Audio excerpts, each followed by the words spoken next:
Declutter நம்ம வீட்ல பார்த்து பார்த்து பண்றோம். எது தேவை, எது தேவையில்லங்கிற மாதிரி பார்த்து டீக்ளட்டர் பண்ணி தூக்கி போடுறோம். அது மாதிரி கண்டிப்பா குழந்தைங்களுக்காக நம்ம பண்ண வேண்டிய டீக்ளட்டர் விஷயங்கள் தான் நான் ஃபர்ஸ்ட்டு ஒரு 3 சொல்லியிருக்கிறேன். கண்டிப்பா இத நெறைய பேர் பண்ணுவோம்னு நெனைக்கிறேன். நான் கண்டிப்பா பண்ணிட்டு இருந்தேன். இப்ப அதில 2 விஷயத்த விட்டுட்டேன்.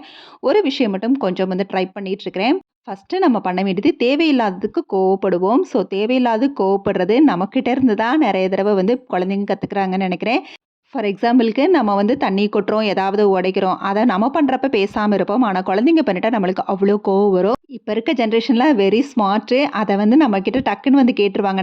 நம்மளோட பேரண்ட்ஸ்லாம் அப்படி கேட்டதில்ல. "நீ பண்ணா மட்டும் தப்பில்ல, நாங்க பண்ணா தப்பு" அப்படிங்கிற மாதிரி.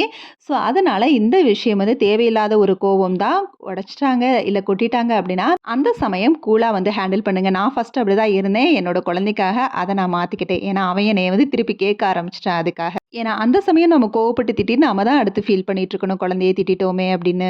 அடுத்ததா கேட்டத உடனே வாங்கி குடுக்காதீங்க. ஒரு 2 டேஸ் டைம் எடுத்து கூட வாங்கி குடுங்க. விலை கம்மியா இருந்தா கூட அதோட வேல்யூ அவங்களுக்கு புரியணும். இன்னொன்னு கேட்டதும் நம்மளுக்கு கிடைச்சிருச்சு அப்படிங்கிற எண்ணமும் அவங்களுக்கு வரக்கூடாது. நாம தப்பு பண்ணிட்டு அடுத்து என்ன பண்றதுன்னா, பணத்தோட வேல்யூ உனக்கு தெரியாதா? கேட்டதும் உடனே வாங்கி குடுக்க முடியாது. அப்படிங்கிற மாதிரி நம்மளோட பிரஷர அவங்க மேல திணிக்கிறது.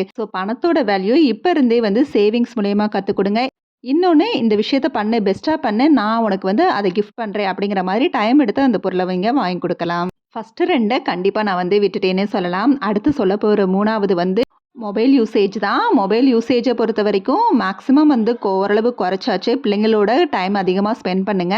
அவங்க கூட நெறைய விஷயங்கள ஷேர் பண்ணலாம். நம்மளோட சின்ன வயசு விஷயங்கள் உட்பட. அவங்க கிட்ட இருந்தும் நெறைய விஷயங்கள கேட்டு தெரிஞ்சுக்கணும். அப்பதான் எல்லா விஷயத்தையும் நம்மகிட்ட ஷேர் பண்ண ஸ்டார்ட் பண்ணுவாங்க. வீட்ல ஆளுக்கு ஒரு மொபைல்னு வச்சு யூஸ் பண்ணி அதில மூழ்கி போய் நம்மளே மறந்திருப்போம். அந்த நேரம் லேடீஸ் நாம தான் ரியலைஸ் பண்ணி மொபைல் யூசேஜ் டயத்த கம்மி பண்ணி ஃபேமிலியோட டைம் ஸ்பெண்ட் பண்றத அதிகமாக்குவோம். ஏன்னா லேடீஸ் நம்மளால தான் ஃபேமிலில நெறைய விஷயங்கள மாத்த முடியும். கண்டிப்பா ட்ரை பண்ணி பாருங்க. மாற்றம் வரும். பாய்.